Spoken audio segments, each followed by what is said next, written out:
sheeman dafar oduu gammachiiftu jaalattoota hogbarruu maraaf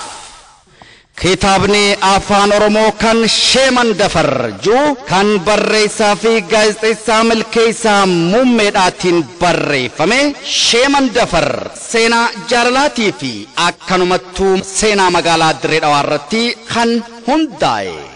sheeman dafar saftii ganama sa'a lamarraa kaasee hoteela Raas Hotel keessatti ni eebbifama sheeman dafar kanaafuu hawaasni Dirree Dhawaadhaa hogbarruu jaalalaan eegaltee jaalalaan dubbisaa xumurtu kanarratti akka argamtan afeeramtaniiti jirtan sheeman dafar.